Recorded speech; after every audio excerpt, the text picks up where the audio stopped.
folks, it's your old buddy Bob Koshinski with one of my best friends in the world, Dennis DiPaolo. And Dennis, we've celebrated so many things over the last 40 years. We've been friends for 40 years. I didn't realize 40 that. years. Wow.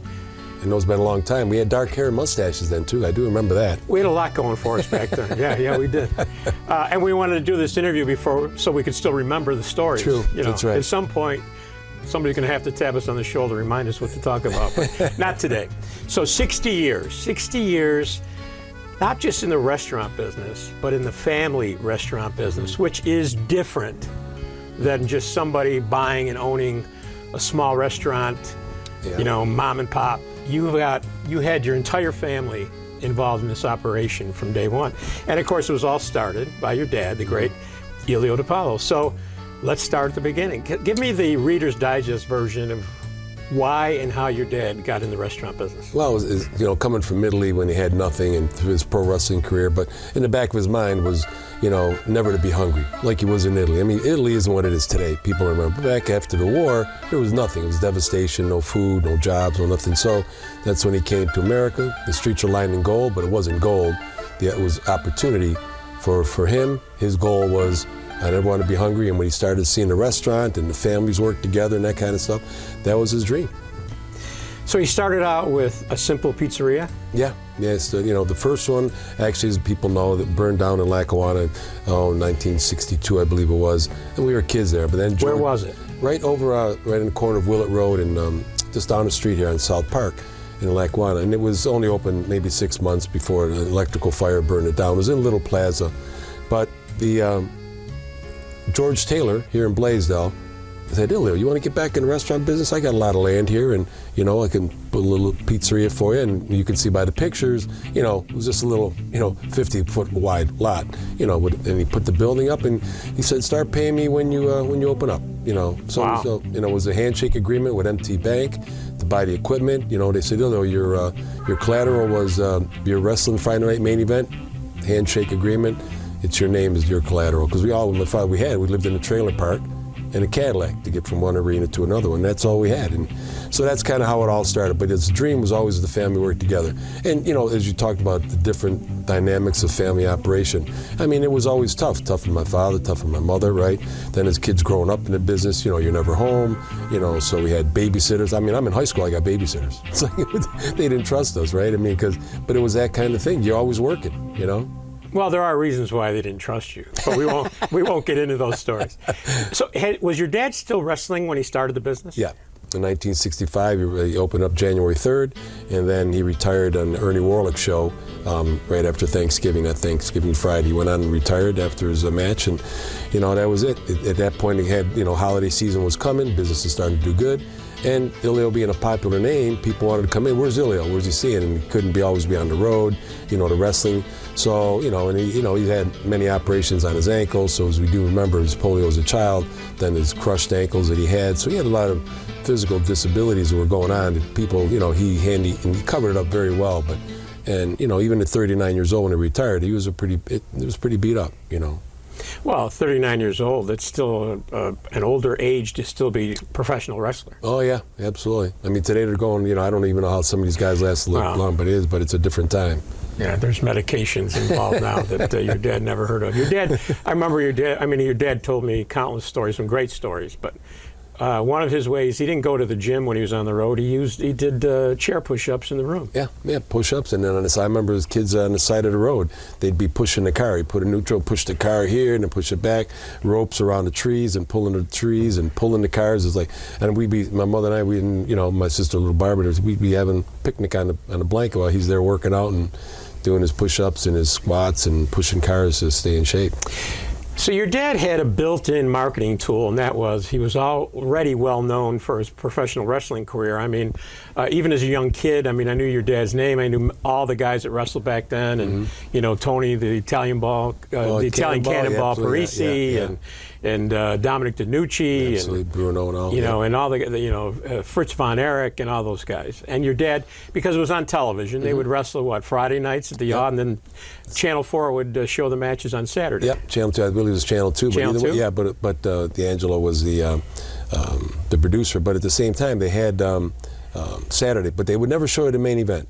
So you'd have to, if you want to really see the end of it, you'd have to put the match, and you have to go to matches. They didn't want to give away the whole. Yeah. No. Well, Chuck Healy did the broadcast. So it might have been on Channel 4, but we'll have to check that out. Right.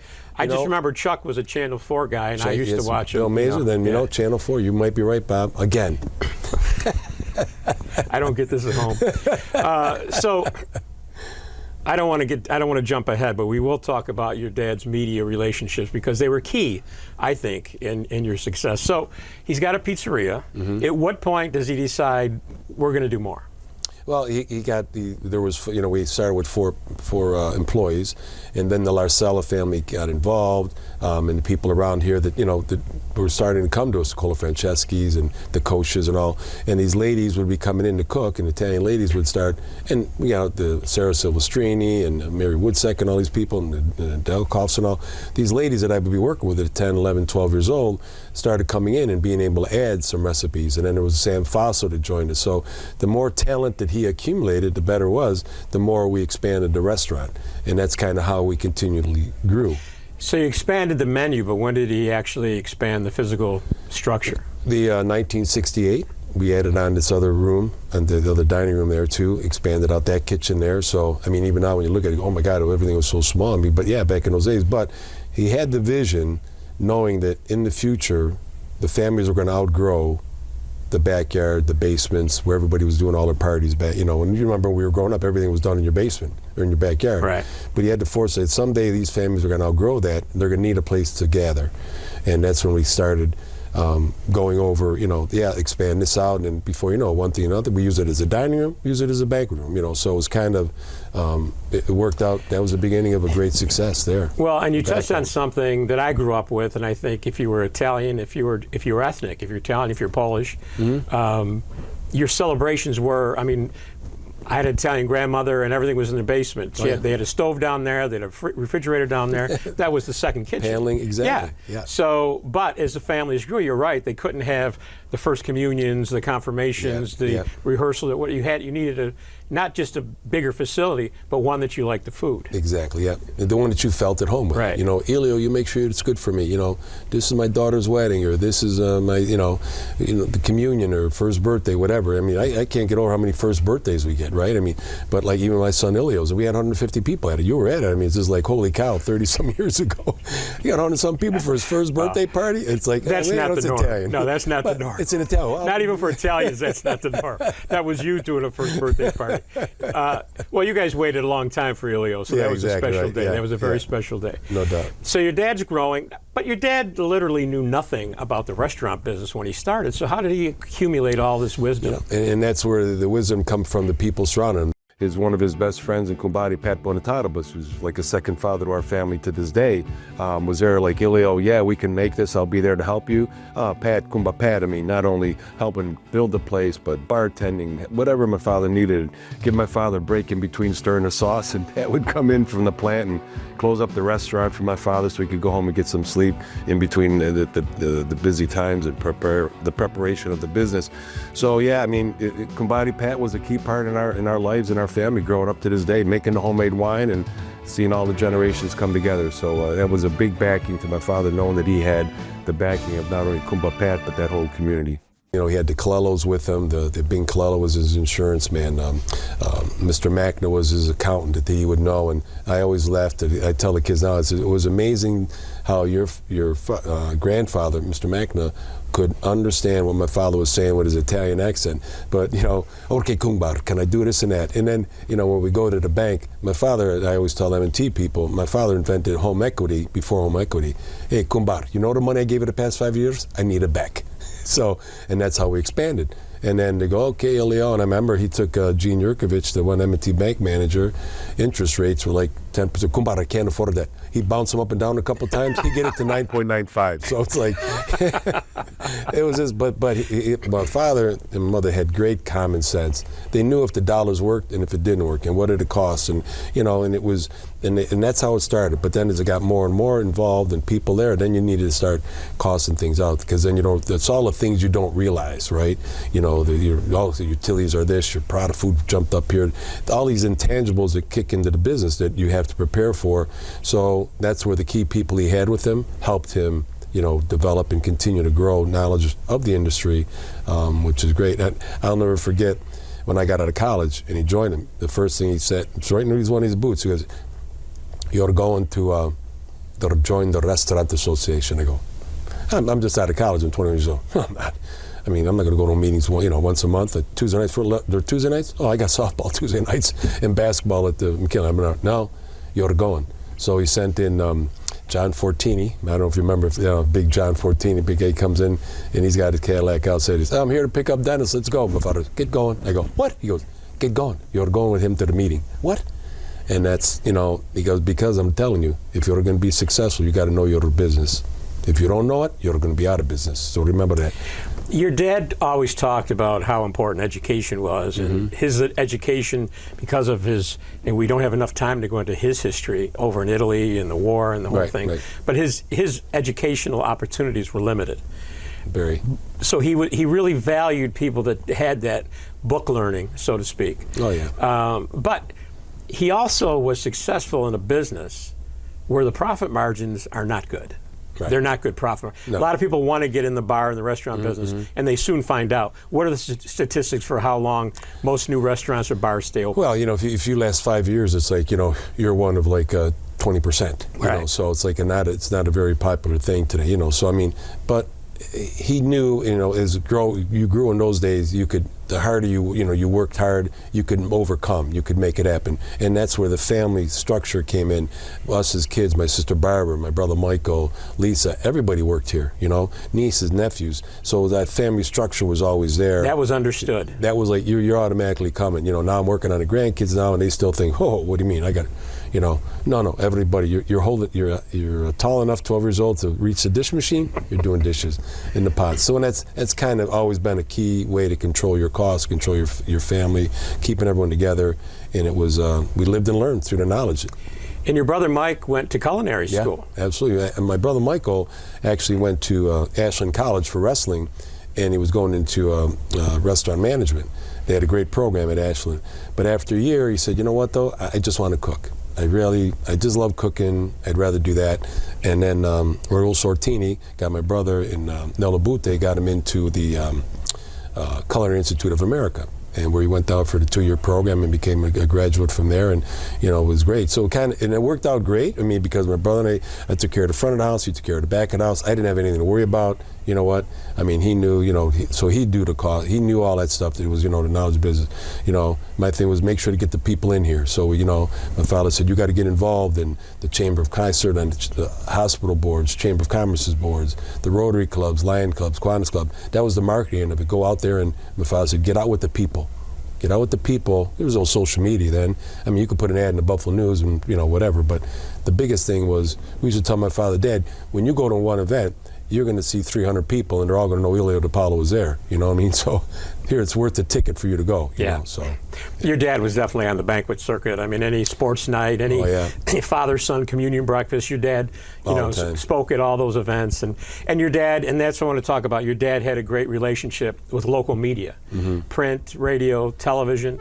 I got to meet your dad and yourself through Rick Azar at WKBW-TV, and your dad started inviting us over for bocce tournaments in the backyard, and we had great times with some of the on-air personalities from Channel 7 would come out. He had a great relationship with Dan Neverth from WKBW Radio, and Dan did a couple stories on your dad that were really always comical. Your dad was, you know, literally and figuratively bigger than life.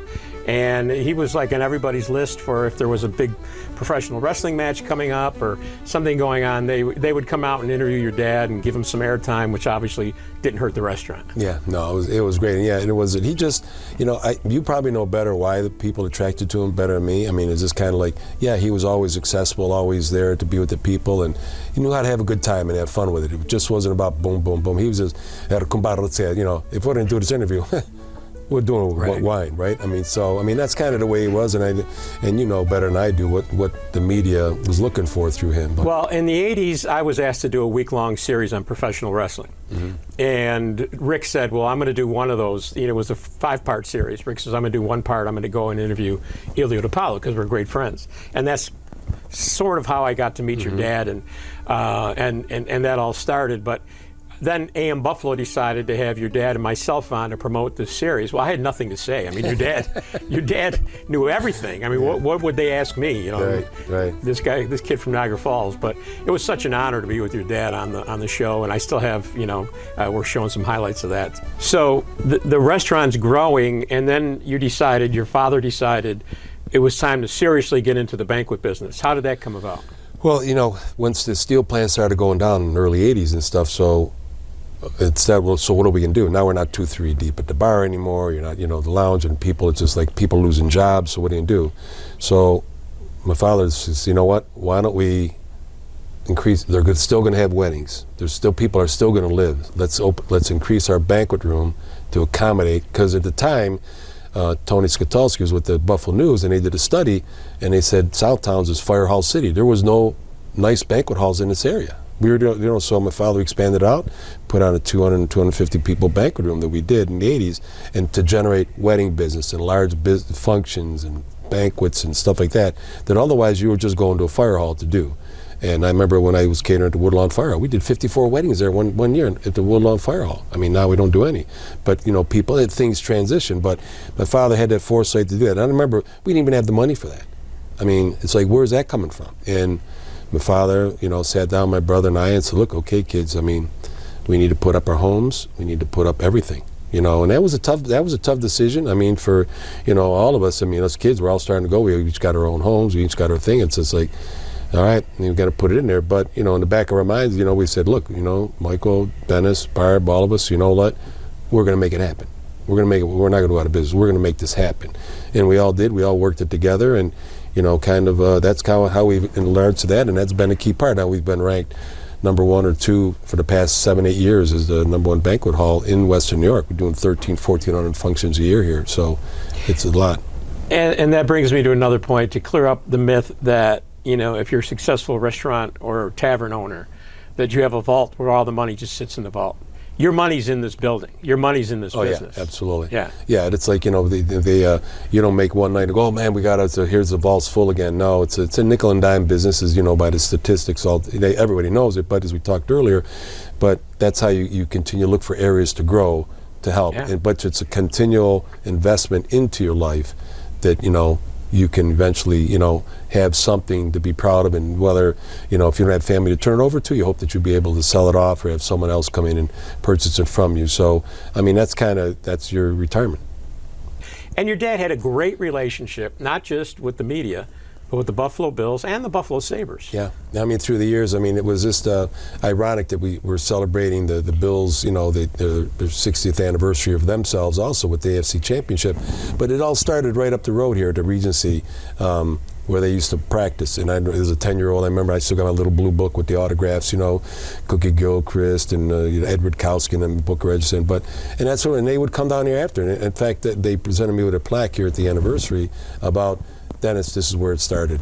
And Edward Kowsky, I don't know if you know, saw Mary Lou, his wife, and said at practice, said, hey, you want to go for pizza after practice? She goes, yeah. So she waited for him, and they walked from down where, you know, Chick-fil-A's over there, and I walked down here for pizza and beer, and that was their first date, and they've been married ever since, and grandkids and also. But like you said, it started Ilio's, and that relationship, professional relationship, was always something. Well, the word is that Paul McGuire says your dad used to sneak pizzas and beer up to those guys when they were in the dorm room. They were. Yeah. Yeah, Lou Saban put Ilio's off limits there for about 4. My father finally went, compadre, you gotta let him back in again. So, we've got some great video of your dad with Paul McGuire doing his old cable show and getting on the floor in the studio with some poor unsuspecting cameraman showing wrestling holds. Oh, remember that? It was always I had your dad on the cable show I used to do.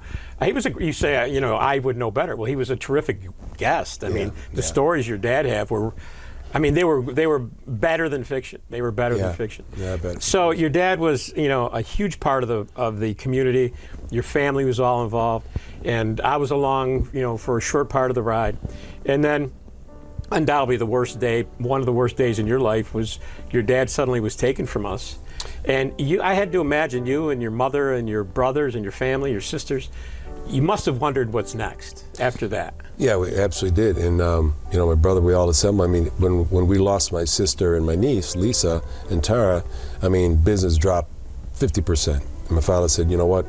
We're not going to be in business. We got to get out and show the people we're strong. It was such a tragic accident that everybody just felt terrible coming in. Yeah. So it's like, oh my God, so we went out in the play. Hey, we're okay, we're good. It's good to come in. The Lord makes His choices, and that was it. So, and we would always, my gosh, Dad, if anything ever happens to you, we're really done, right? So, when his tragic accident hit 5 years later, it was just like, oh my gosh, this is totally terrible. But the opposite happened. The community, started looking and going, no, you kids, they came out, business jumped 20-some%.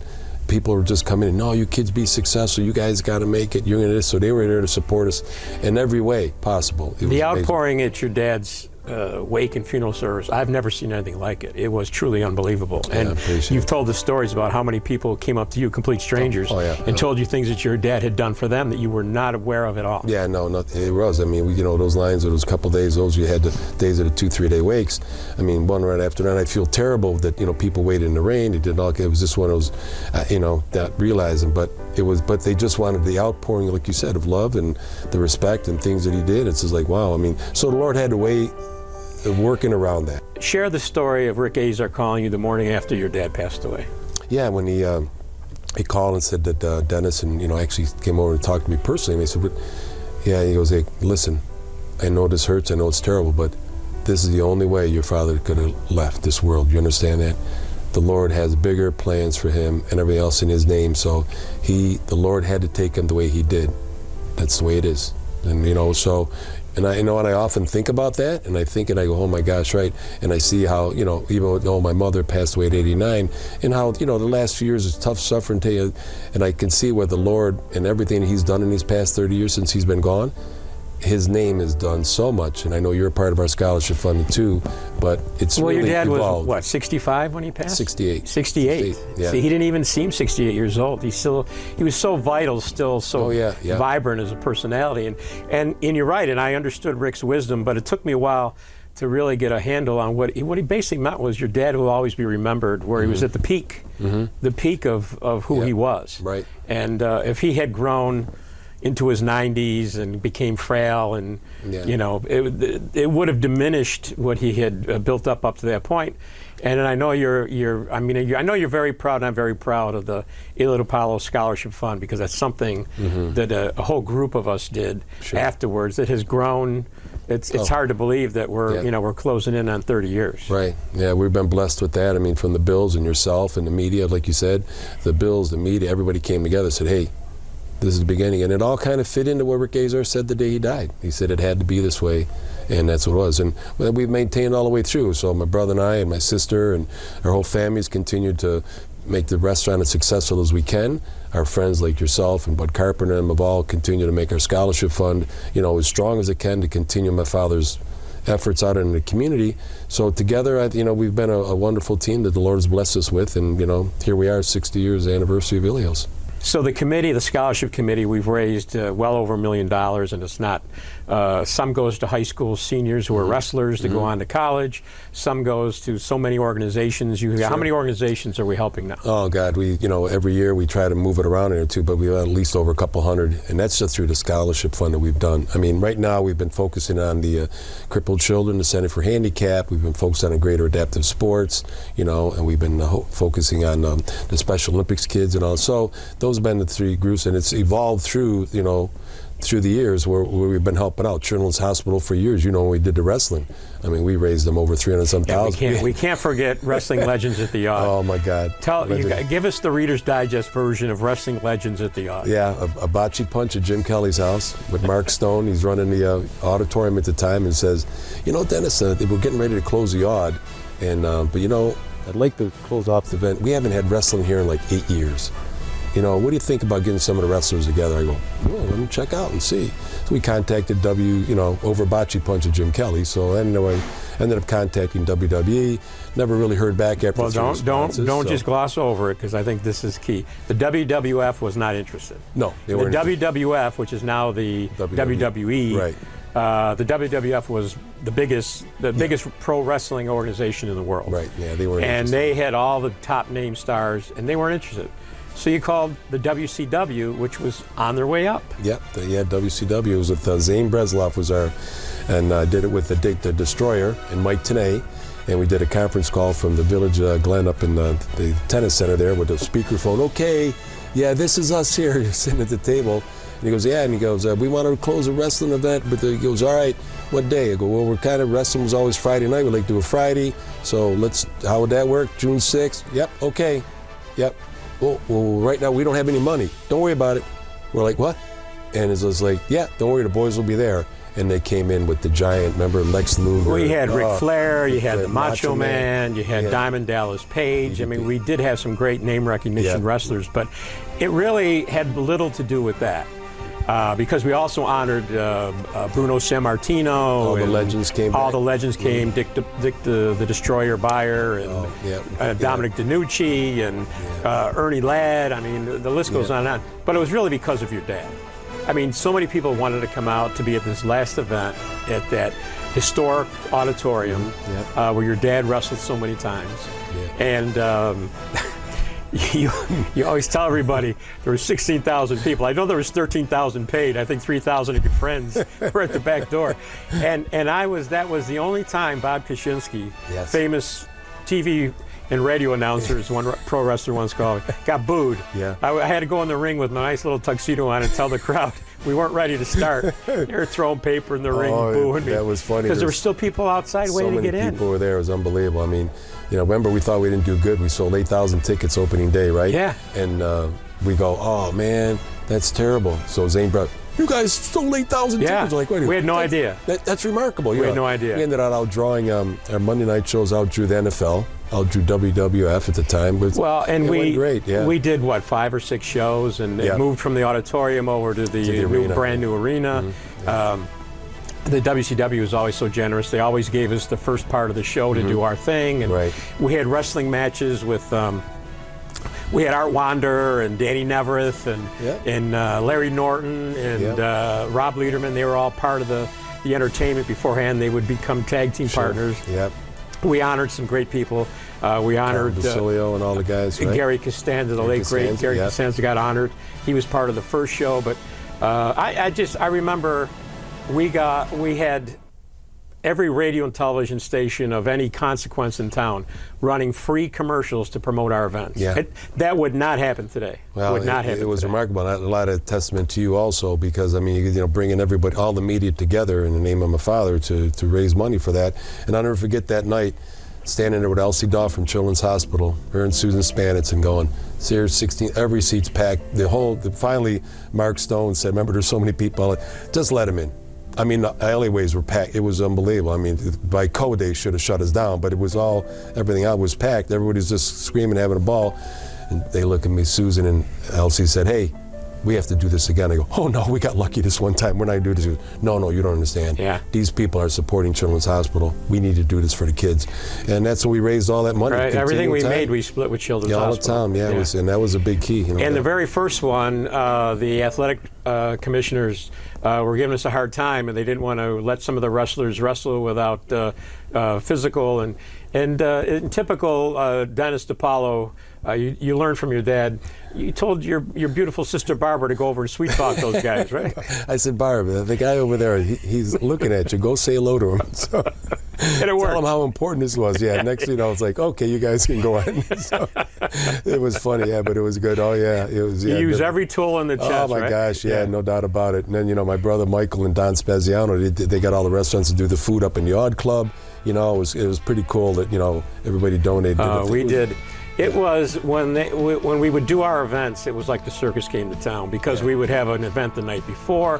One year we were at Buffalo Raceway and they were signing autographs for all the fans. We did live shots from parking lots of shopping malls, and radio stations went live with us. I mean, it was truly, we had no idea what we had at the time. It took a while to understand just how great that was, but those were great. Well, those are the Empire Sports times too that you're in charge of. It really helped out. That was great. I mean, when you talk about that, we had Macho Man at the Tops in George Urban Boulevard with Joey Dash. Right. There were 3,000 people in line. Yep.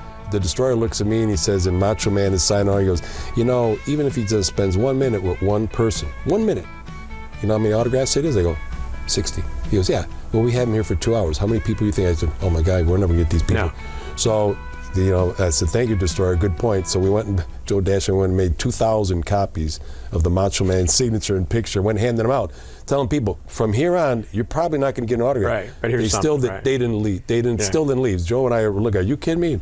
We went out, no, they were still wanting to hang out. We had to actually, when we had time to go to the airport, they had to call the flanks with the police to get him through the crowd to get out. So his popularity was like unbelievable. And after your dad was gone, your mother had to take on a new role too.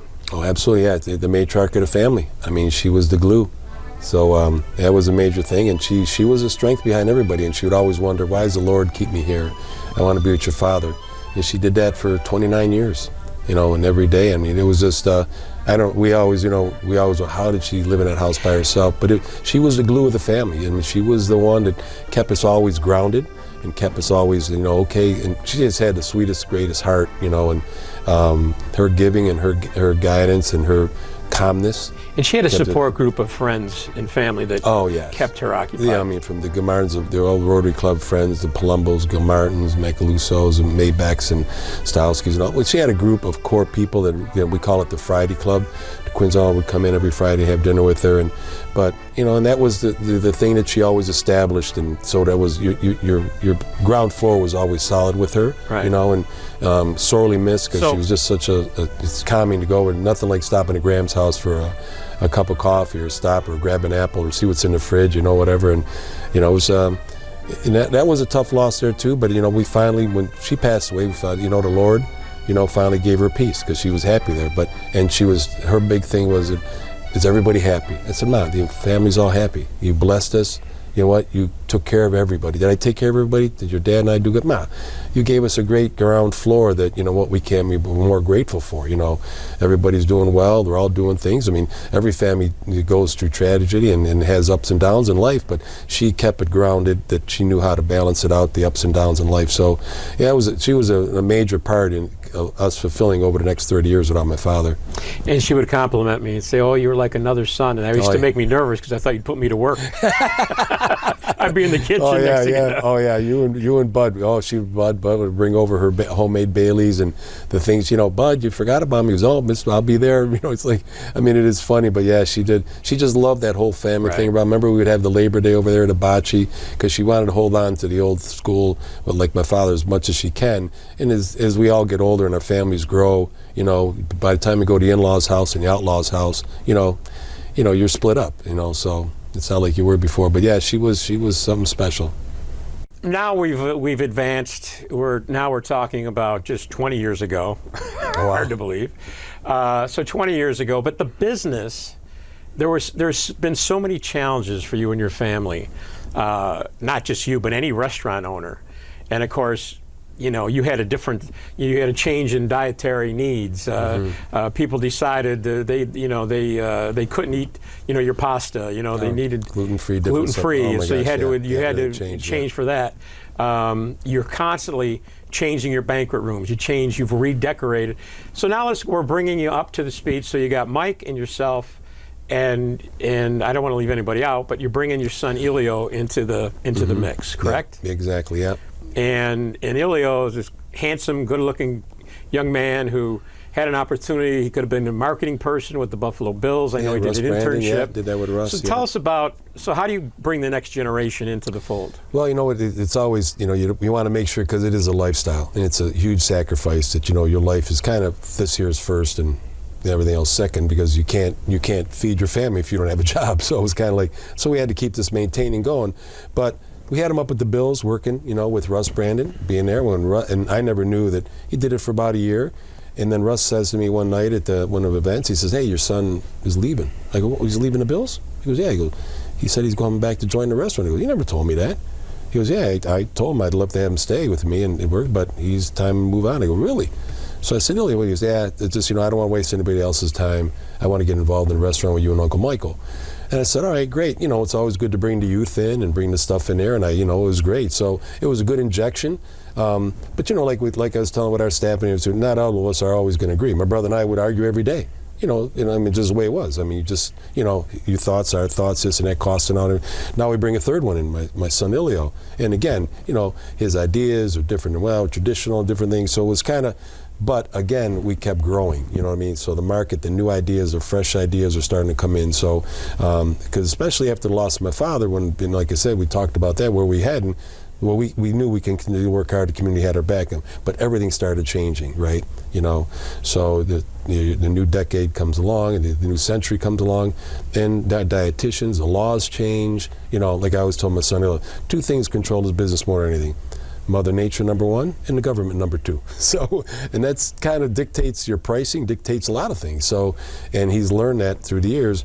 But that new injection of ideas and what his generation is looking for over ours was a key part of our success. So as Ilio's coming up in the business, your brother Mike decides, because of family concerns, and he's got grandkids out of town, and he was ready to move along. Right. And that had to be a very tough transition, because he was, you said, he was the guy that ran the kitchen, the menu. He was a tremendous chef. Yeah, absolutely. And he didn't like the media appearances as much as you and your dad, but he did them. He was a regular on AM Buffalo and some of these shows. Right, come down with me. And he was a great chef in his own right. Yeah. And had some. I'm sure he had some interesting conversations with your dad too about changing the menu at times. Oh, sure. And so Mike decides he's going to retire. Yeah.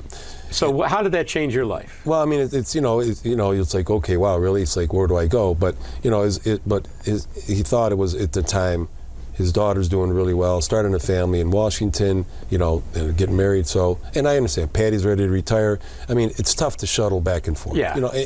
And it's his only daughter, totally understand. So when it came time, look, I'm going to, work out over, let's phase it out. And we've been blessed that are still with me today. Tony Cottarelli, Carl Strock. I got Alan, we got Peter. These are all Brian, kitchen. Yeah, kitchen all my guys. kitchen people in back. So actually it was for a nice opportunity for them to we can move up. So my brother stayed on for a couple of years, grooming them. Okay, this is the inventory. This is how I do this. This is how I do that. So, and they're still doing it to this day. But it's kind of like, okay, it was an opportunity to move up. So it's like, thank goodness we haven't skipped a beat, because everybody's kind of evolved into their spots. So as I'm trying to transition my own self to Ilio, doing a lot of his things, doing up, but the way his way. But again, it's still some mentoring that we still have to continue to work on. And then COVID hits, and COVID took a lot of restaurants right out of the business. Yeah. What was it like for you to try to make it through that terrible year? Yeah, it's just like, we were blessed again that we already had a takeout business established. So it wasn't like we got to start from scratch here. So we already had it, and all of a sudden that was our lifeblood. The people, and then not knowing what to do and how many staff want to stay with you, because it really wasn't, you could stay at home and make more sitting at home than coming to work at the restaurant. You're going to sacrifice that. But again, blessed are the staff that said, no, we want to stay open in our own community. We're knocking on the doors. You're not closing, are you? How are we going to eat? We can't just live on going to Tops and Wegmans every day. We have to have lasagna. We have to have veal parmesan, Friday fish fry, different. I go, you know what?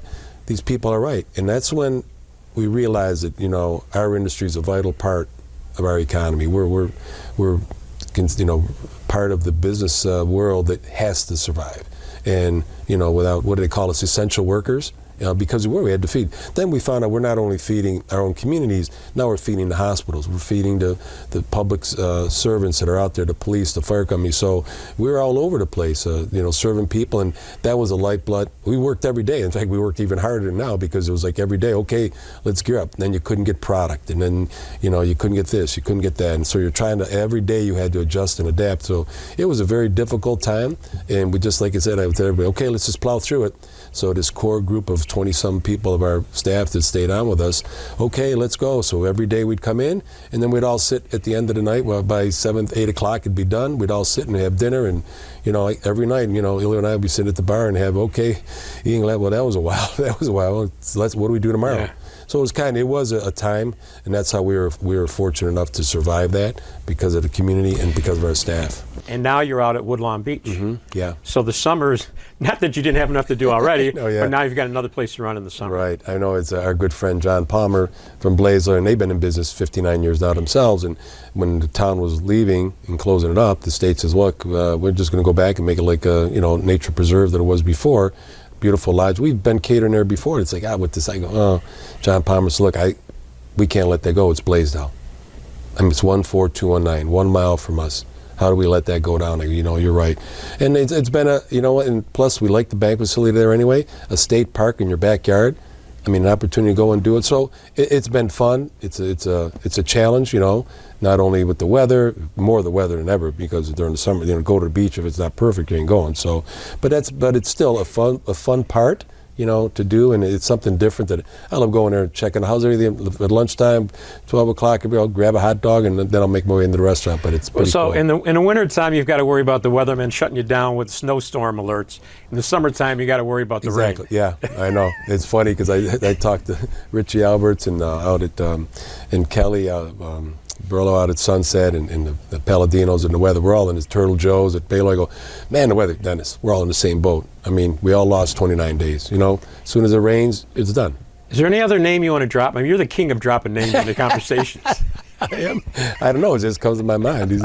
But I have so many friends and contacts that you have that have influenced, my life personally.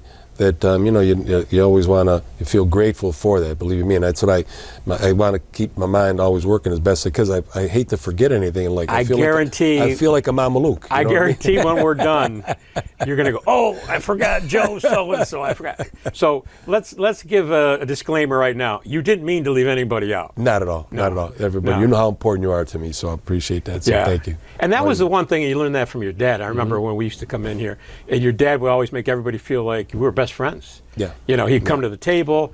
And the other thing, one of the key things about your dad and yourself, you've learned the skill too, you don't stay too long at the table. People came to eat. Yeah. So you come to say hello, yeah. And you're not going to dominate the conversation. Yeah. And, because some young guy's trying to make time with his girlfriend. I know. And then I get yelled at you never stopped to see me. You were chewing away on your steak. I don't want you to choke. Exactly. And then when I come back again, you're in an in-depth conversation. You don't want it. So, try, like I tell my staff, and you read the table, right? You got to read the table, and you don't want to let them eat, let them do their thing. And it has always been a thing like that because I wanted to, we do a lot of engagements, a lot of first dates, so I don't want to ruin it. Well, I don't want to forget. I mean, your good friend Jim Kelly got engaged here. Yeah, absolutely. Yeah, that was one. That was a great time. It was very good. Jim and Jill. Yeah. I know you're mad at me because you didn't get the scoop on it when he got engaged that night. But he had a vow of silence. Please don't. It happened to me. That was something the news guys would want to brag, not the sports guys. So one last quick story. Tell us a story about the time the professional arm wrestler came here to have dinner. You always love that story. Oh, I love this story. Tell the story. Oh, we're in the back. My guys from the softball team were making sauce for a fundraiser, and we're back, and all of a sudden, Anita comes in the back when the waitress says, hey, Ilio, there's a muscle guy with a muscle shirt out there sending his way to arm wrestling championships. So he comes out. Padre goes, hey, Danny, it's Felix. Come on out, boys. Hey, so the guys, I got a water up for you. You have to do it with my son. So we get over there. So it's and I mean I'm in college right now at the time. So I beat him, right? And the guy is not happy. Padre, don't worry about it. Felix, you're doing now. Do Felix. So. Do the other hand. Felix beats him. So now he's really upset. So he's there with his family. So I go, hey, we got to get back and finish the sauce. Yeah, go ahead, right? Next, a couple minutes later, Anita comes, oh my God, get out there right away. Because he was bad-mouthing the restaurant, right? Well, now the guy got out, and he started, and then he did the one thing you don't do. He pushed my father. Well, that was like the total wrong thing to do, because I can tell you, without even being there, I can tell you exactly what happened. He snatched him so quick from the back of the neck, got him in the headlock. All I know is when we came out, he was on the floor. My father was cranking his neck. perpendicular. He could have like ripped the whole head off. And I said, Dad, stop. He got up there. My father got up, get the hell out of here. Man, that guy, it was like right out the door and gone. It's such I mean, I can only imagine if you were sitting in the restaurant eating. Maybe it ruined your dinner. Maybe it made your night. I don't know. But it's just, it's just something you grew up with. It's just something you grew up with. All the time. I mean, people would go, hey, just earlier today they were talking about, the lounge. When I said, it's a lounge, it's not a bar, because my father we argued with that for years. I don't want a bar, because being a pro wrestler, people go, it's all fake, Ilio. And let's face it, back in the 70s and 80s, here, it's a steel town. Right? So, we got beer muscles, shots and beers, and people, challenge here and there. So a lot of big guys, and I remember, guys refusing to pay for pizza and different things, and, Danny's, you better get me the dime, because he's going to need it to call an ambulance when I get through with him. So it's like, oh my gosh. I mean, all kinds of stories. It's beyond my comprehension that anybody, and I guess alcohol plays a big part of it, if you were just stupid enough to challenge your father. Oh, yeah. I mean, he was... you always blame me. We were in Minnesota for the second Super Bowl. And your father told everybody he could do his Asian push-ups. Exactly, yeah. And he took his shirt off, he started doing his push-ups, and then he wanted me to sit on his shoulders to show everybody. And you were blaming me for... when your dad says... Oh, my mother was mad. Bob, you stop it. And when your dad said jump, I jumped. Yeah. So those are great days. Dennis, we could go for another hour. I know we it's could, unbelievable. Yeah. So, Dennis... 60 years. Yeah. I won't say 60 more, because I wasn't a math major in school, but I know we won't be around for another 60. But I hope the DiPaolo family continued success for as long as we're around. Always a pleasure, and I appreciate that. Thank you very much. Salute to Chintan. 101. Salute everybody. Thank you. Be blessed.